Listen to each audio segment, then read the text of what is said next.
कार्यक्रम में शासन की महिला कल्याण योजना पर विस्तृत जानकारी दी गई और हितग्राहियों को लाभ वितरण भी किया गया। इसी अवसर पर प्रदेश के मुख्यमंत्री सीएम मोहन यादव ने यहां शिरकत की, जहां उन्होंने क्या कुछ कहा है, आइए आपको सुनवाते हैं।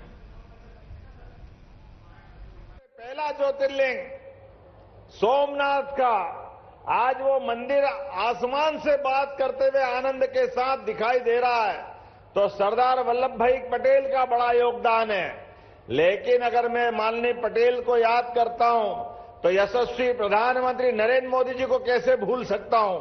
जोरदार अभिनंदन श्रीमान नरेंद्र मोदी जी का भी करें। क्या अद्भुत व्यक्तित्व है, क्या सरकार चलाते हैं, कैसे काम करते हैं। गरीब से गरीब आदमी की जिंदगी में बेहतर हो जाए, सुख की वर्षा हो जाए, उनके आशीर्वाद से हमारी ये लाडली बहना योजना की आज 31वीं किस्त जा रही है। जोरदार अभिनंदन बहनों के लिए भी करें।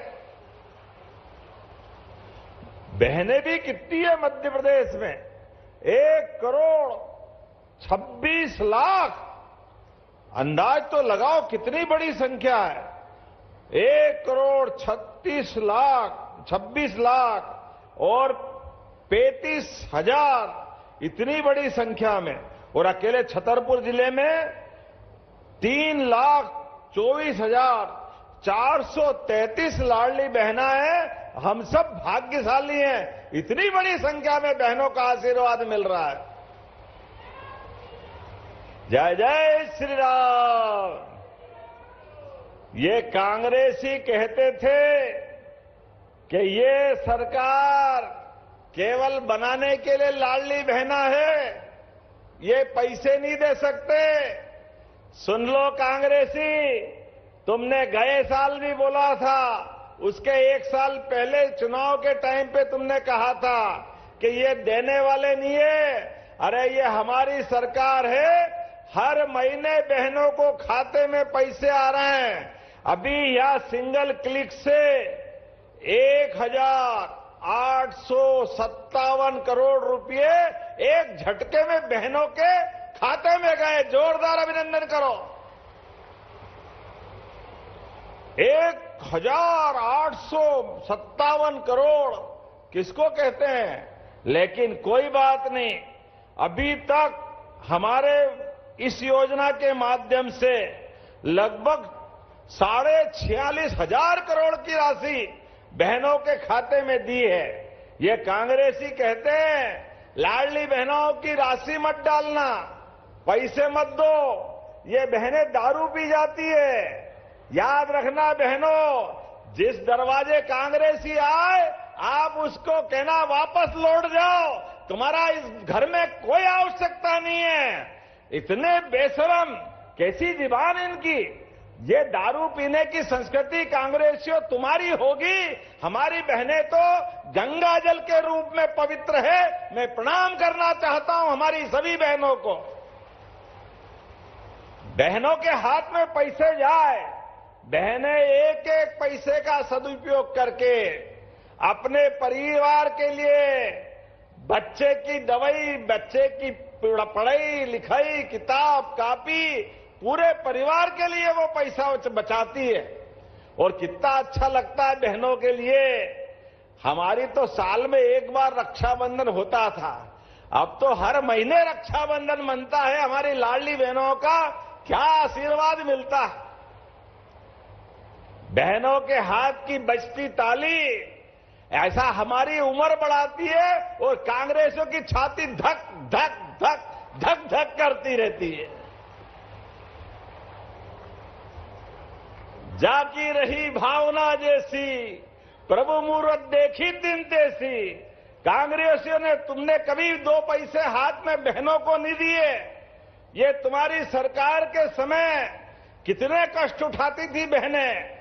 आज बहनों को प्रधानमंत्री के माध्यम से पक्का मकान मिलता है। जोरदार अभिनंदन प्रधानमंत्री नरेंद्र मोदी जी के लिए। उज्ज्वला गैस कनेक्शन, आपके लिए उज्ज्वला गैस कनेक्शन में भी लगभग 450 रुपया हर महीने हमारी सरकार के माध्यम से बहनों के खाते में देते हैं। लेकिन समय कम है, आज तो मैं थोड़ा छोटा ही बोलूंगा। लगभग 3 बजे मुझे उड़ना है और यहां से छिंदवाड़ा जाना है। आज यहां इसी खजुराहो में 510 करोड़ के अलग अलग प्रस्ताव के लोकार्पण भूमि पूजन हुए। जोरदार अभिनंदन करें छिंदवाड़ा के लिए, हमारे खजुराहो के लिए। छिंदवाड़ा तो बाकी है, अब भाई साहब छिंदवाड़ा दिमाग में आ गया है, यहां से वहां जाना है।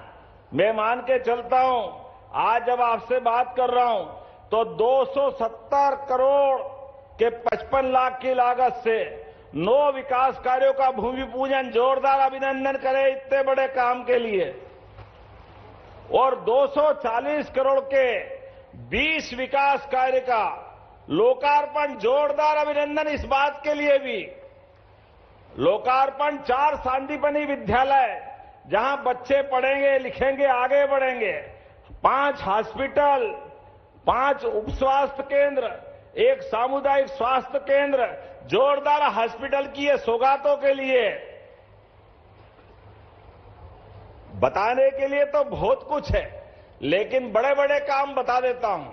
हमारे अपने इसी खजुराहो के अंदर, अपने इसी अभी जो कन्वेंशन हॉल, जहां पर हमने मीटिंग की कैबिनेट की और मतंगेश्वर महादेव से आशीर्वाद लेकर के भविष्य में 5 स्टार होटल भी बनेगी और बड़ा केंद्र बनकर के यहां पर्यटन की गतिविधि बढ़ाने का काम हम करेंगे। पन्ना के अंदर ये आपका नेशनल पार्क, कल 10 बसें टूरिज्म के लिए वहां सौगात दी है। दमोह, छतरपुर, अगले साल मेडिकल कॉलेज बनेगा और पन्ना और कटनी में भी ये 4 मेडिकल कॉलेज की सौगात बुंदेलखंड को मिल रही है। जोरदार अभिनंदन करें। एक भी नहीं खोला कांग्रेसियों ने। ये सौगात हमारी सरकार के माध्यम से मिल रही है। हमारे यहां केन बेतवा नदी जोड़ो अभियान के माध्यम से बुंदेलखंड की धरती को हरा भरा करने के लिए पीने का पानी, खेतों में पानी और सिंचाई के साथ साथ उद्योगों के लिए भी एक बड़ा इंडस्ट्रियल पार्क बुंदेलखंड को दे रहे। जोरदार अभिनंदन करें, जिसमें 30,000 लोगों को रोजगार मिलेगा। सागर के अंदर ये बड़ी सौगात दे रहे हैं, एक 4 लेन 2 NH को जोड़ने वाली। कौन से दिलीप जी बताना जरा? दमोह सागर। जोरदार अभिनंदन करें, बड़ी सौगात मिल रही है। सीधी कनेक्टिविटी आने जाने के लिए एक नहीं इतनी सारी सौगातें हैं, लेकिन कोई बात नहीं। हमारे मन में तो श्रद्धा, आस्था और विश्वास, ये बुंदेलखंड की धरती पर जब कैबिनेट कर रहे हैं तो एक बड़ी सौगात राजनगर में भी राजगढ़ पैलेस की मिली है। पूरे देश की सबसे अच्छी पर्यटन की इकाई हमारा राजगढ़ पैलेस बना। जोरदार अभिनंदन इस बात के लिए भी करें। इतनी बड़ी सौगात मिल रही तो उसका आनंद आना चाहिए। लेकिन आज के इस अवसर पर समय की थोड़ी कमी है, लेकिन बहनों को जब मैं पुष्प उड़ा रहा था, मेरे साथ सभी माननीय मंत्री और सारे वरिष्ठ नेतागण बहनों के आंखों में इस बात का आनंद देख रहे। बहनें आशीर्वाद दे रही है अपने आंखों से अपने भाइयों को। जोरदार अभिनंदन करें इन सारी भावनाओं के लिए। यह हमारा रिश्ता परमात्मा करे किसी की नजर नहीं लगे। हमारी सरकार, भारतीय जनता पार्टी की सरकार, जनता की सेवा का संकल्प लेके आगे बढ़ रही है। एक एक बहन की जिंदगी बेहतर से बेहतर हो जाए, किसान के लिए भी सभी प्रकार के साधन जुटा करके उसकी जिंदगी भी अच्छी रहे। विद्यार्थी, युवा, गरीब, प्रत्येक वर्ग के लिए हमारी सरकार काम कर रही है। मेरी अपनी ओर से एक बार फिर आप सबको बधाई।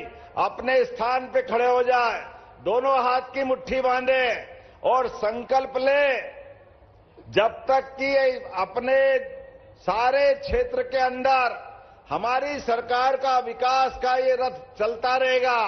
आपका आशीर्वाद सदैव हमको इसी प्रकार मिलता रहेगा। बोलो सब तैयार है? उधर से आवाज आना चाहिए, तैयार है। केंद्रीय मंत्री ज्योतिरादित्य सिंधिया ने ग्वालियर की जर्जर सड़कों को लेकर महत्वपूर्ण जानकारी साझा की। उन्होंने बताया कि 3 अक्टूबर को सड़क व्यवस्थाओं की समीक्षा के लिए एक संयुक्त बैठक आयोजित की गई थी, जिसमें शहर की कुल 42 की सड़कों का मूल्यांकन किया गया है।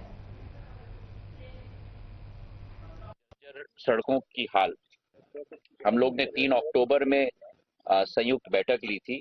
359 सड़कें रेखांकित की थी हमने, जिसमें से 125 हरी श्रेणी में आती हैं, मतलब संपूर्ण रूप से सक्षम है, 63 पीले श्रेणी में आती हैं और 171 लाल श्रेणी में आती है। उसका लिस्ट भी मैंने आपको सभी को दे दिया था। आज करीब करीब 2 महीने बाद 10 तारीख को उन 359 सड़कों में से 171 में से अब 163 बची हैं जो लाल श्रेणी में है, मतलब 8 की वृद्धि हो गई है लाल से हरे के श्रेणी में। 63 जो पीली श्रेणी में आती थी, मतलब थोड़ा सा काम की जरूरत थी, अब केवल 25 बची हैं, तो मतलब 38 इस श्रेणी से हरी श्रेणी में आ गई है। और हरी श्रेणी की सड़कें जो केवल मात्र 125 थी 359 में से, वो अब बढ़ के 171 हो गई। इस मुद्दे पर हमारे नारायण सिंह जी ने, प्रद्युम्न सिंह जी ने, सतीश जी ने, सभी ने मुद्दा उठाया कि जो ये 163 लाल श्रेणी की सड़कें हैं, इनके लिए हमको राशि भी लानी है। तो एक संयुक्त प्रतिनिधि मंडल जाएगा ग्वालियर से, जब ये डीपीआर बन जाएंगी, प्रभारी मंत्री जी के हाथ में रखी जाएंगी, तो हम सब लोग संयुक्त रूप से हम लोग जाएंगे। करीब करीब 170 करोड़ रुपए की राशि की जरूरत होगी। अगर किस्तों में भी वो राशि हमको मिल जाए तो ये समस्या का समाधान हो जाएगा। ये सड़कों की बात हुई। पानी की योजना के लिए जो वार्ड में पाइपलाइन लगाना है, और वो ग्वालियर ग्रामीण को भी कवर करता है, क्योंकि यहाँ शून्य है। पहली बार ये 6 वार्ड्स शहर में आई, तो उन 6 वार्ड्स के लिए 950 करोड़ और वार्ड 1 से 60, तो ये 60 वार्डों के लिए करीब करीब 1000 करोड़।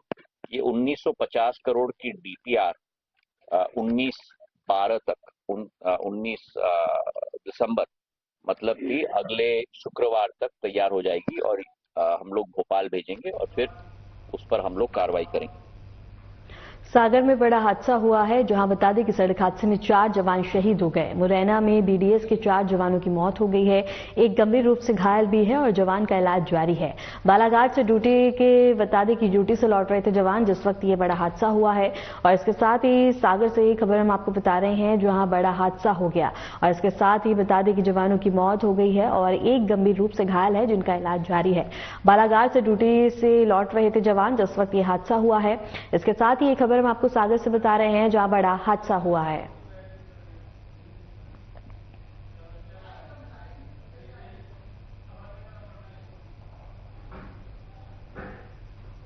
सागर जिले में एक बड़ा हादसा टल गया। बता दें कि धना में एविएशन अकादमी का एक प्रशिक्षण विमान टेक ऑफ के दौरान अनियंत्रित होकर क्रैश हो गया। हादसे के समय बता दें कि एयर स्ट्रिप पर घायल जवान को एयरलिफ्ट करने की तैयारी चल रही थी और घटना में गनीमत यह रही कि प्रशिक्षण विमान के पायलट को कोई भी गंभीर चोट नहीं आई है और वह सुरक्षित बाहर निकल आया। विमान को भी किसी बड़े नुकसान की सूचना नहीं है। और इसके साथ ही बता दें कि टीम ने तुरंत राहत कार्य शुरू किया है और क्षेत्र को सुरक्षित किया गया है।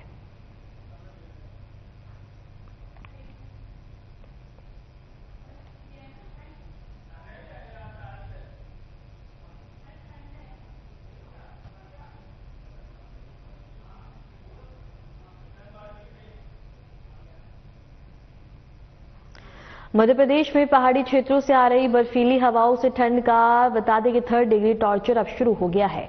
प्रदेश के सभी जिलों का न्यूनतम तापमान औसत से नीचे चल रहा है और इसके साथ ही भोपाल, इंदौर, राजगढ़ और शाजापुर में कोल्ड वेव दर्ज की गई है। इन जिलों का न्यूनतम तापमान औसत से 4.5 से 6 डिग्री सेल्सियस तक नीचे पहुंच गया है। रात में इंदौर में तापमान बता दें कि बहुत ही ज्यादा दर्ज और इसके साथ ही 7.2 डिग्री सेल्सियस दर्ज किया गया। बीते 24 घंटे में रात के साथ दिन के तापमान में भी गिरावट गिरावट दर्ज की गई है। मध्य प्रदेश के सभी जिलों का तापमान इस समय औसत से नीचे चल रहा है। बैतूल, धार, खंडवा, शिवपुरी और मैं बता दें कि अधिकतम तापमान औसत से 2 से 5 डिग्री सेल्सियस तक नीचे चल रहा है और नरसिंहपुर और खंडवा में कोल्ड डे दर्ज किया गया और इसके साथ ही मौसम विभाग ने नरसिंहपुर जिले में कोल्ड डे का येलो अलर्ट जारी किया है।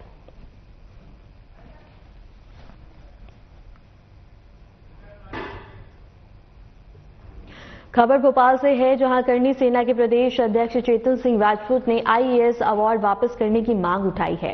उन्होंने इस संबंध में केंद्र सरकार और यूपीएससी को पत्र लिखा। चेतन सिंह राजपूत का कहना है कि उन्होंने ये कदम राष्ट्रीय हित और सम्मान की रक्षा के लिए उठाया है। उन्होंने पत्र में स्पष्ट किया है कि वे इस समय के हालात में इस पुरस्कार को स्वीकार नहीं कर सकते और इसे लौटाना ही बेहतर होगा। सूत्रों की माने तो करनी सेना की यह मांग पूरे देश में चर्चा का विषय बन गई है। स्थानीय राजनीतिक हलकों में इसे लेकर प्रतिक्रियाएं आ रही हैं। चेतन सिंह राजपूत का पत्र केंद्र और यूपीएससी तक पहुंच गया है और अधिकारियों ने इसकी प्राप्ति की पुष्टि की है।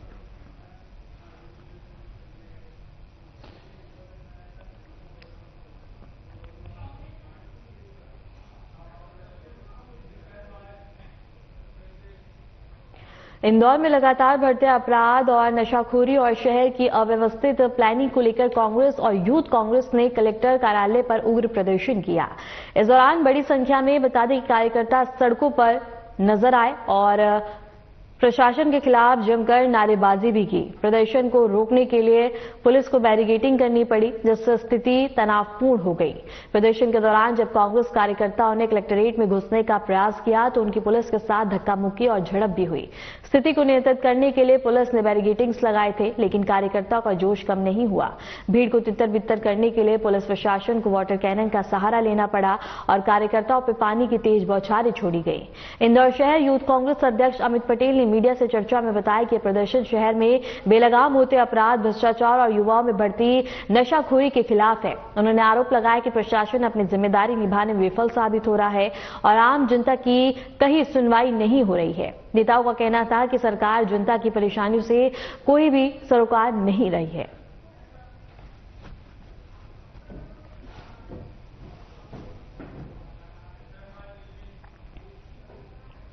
मध्य प्रदेश की राजनीति में वंदे मातरम विवाद ने नया मोड़ ले लिया। केंद्रीय गृह मंत्री अमित शाह द्वारा संसद में वंदे मातरम ना गाने वालों की सूची में नाम आने के बाद कांग्रेस विधायक आरिफ मसूद ने बड़ा बयान दिया। उन्होंने कहा कि मैं वंदे मातरम नहीं गा पाऊंगा।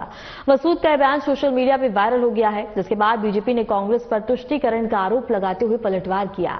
विपक्ष ने इसे राष्ट्रवाद पर प्रहार बताया, जबकि मसूद ने मौजूदा मुद्दे को नजरअंदाज करने का ताना मारा। आरिफ मसूद ने कहा कि देश में इंडिगो की फ्लाइट्स बंद हैं, पैसेंजर परेशान हैं, किसानों को खाद नहीं मिल रही है, युवा बेरोजगारी से रो रहे हैं और संसद में एक गाने पर चर्चा है।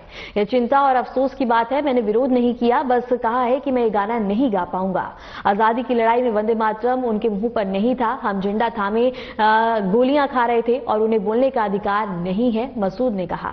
वंदे मातरम की भावना से उनका कोई विरोध नहीं है, लेकिन धार्मिक संवेदनाओं का सम्मान जरूरी है।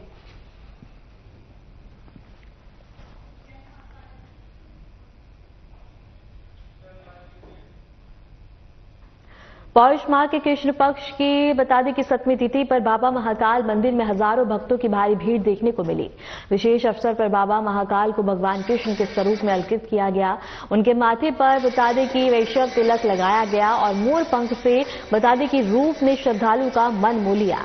भक्तों ने लंबे इंतजार के बाद दर्शन कर पूजा अर्चना की और शुभ दिवस पर आशीर्वाद प्राप्त भी किया है। ये खबर हम आपको उज्जैन से बता रहे हैं, जहां बाबा महाकाल के दर्शन श्रद्धालुओं ने प्राप्त किए हैं। मंदिर में आस्था का सैलाब देखने को मिला और इसके साथ ही बता दें कि मोर का पंख बाबा के माथे पर लगाया गया, जिसको देखकर बता दें कि श्रद्धालुओं में काफी ज्यादा आस्था देखने को मिली।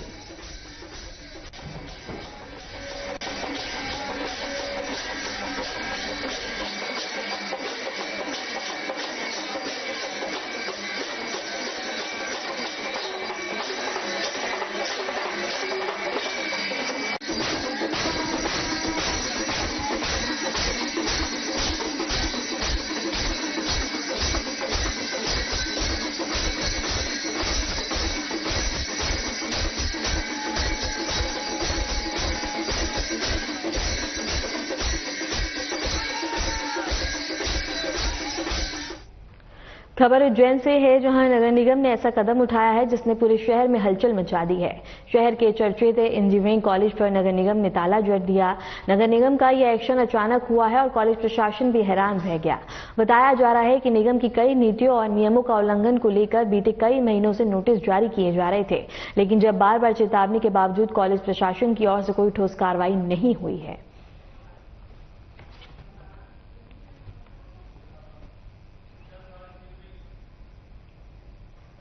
अब तो सभी को पता चल गया है कि पन्ना में हीरा खोजना और हीरा पन्ना तकरीबन सभी की तमन्ना होती है। ये अलग बात है कि फिल्मी गाना पन्ना की तमन्ना है कि हीरा मुझे मिल जाए का कुछ और मतलब था। अक्सर पन्ना में हीरे ये मिलने की खबरें आती रहीं, लेकिन इस बार ऐसा लग रहा है कि हीरा खोजने वालों की तमन्ना पूरी हुई है।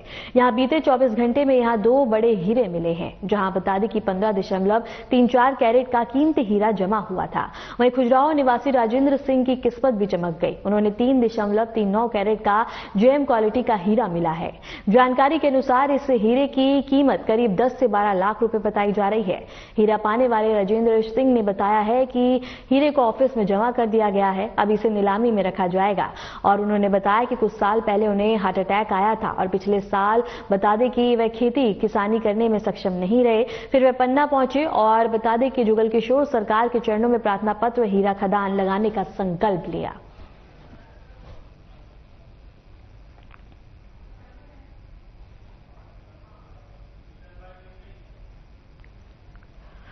आयकर विभाग ने पूर्व कांग्रेस विधायक आलोक चतुर्वेदी उर्फ पंजन भैया और उनके साझेदार अजयपाल सिंह को कंपनी खुजराहो पर छापेमारी की है।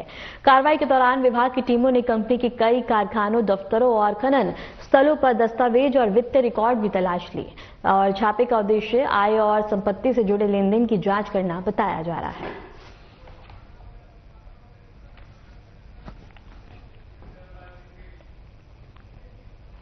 जबलपुर से इंडिगो एयरलाइंस की उड़ानें अब पूरी तरह बता दें कि समय पर संचालित होने लगी हैं। पिछले कुछ दिनों से तकनीकी और संचालन संबंधी दिक्कतों के कारण उड़ान शेड्यूल प्रभावित हो रहा था, जिससे यात्रियों को देरी का सामना करना पड़ा था।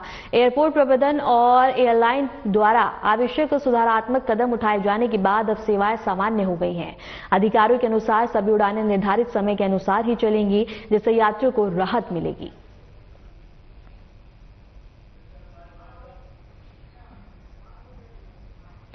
फिलहाल के लिए मध्य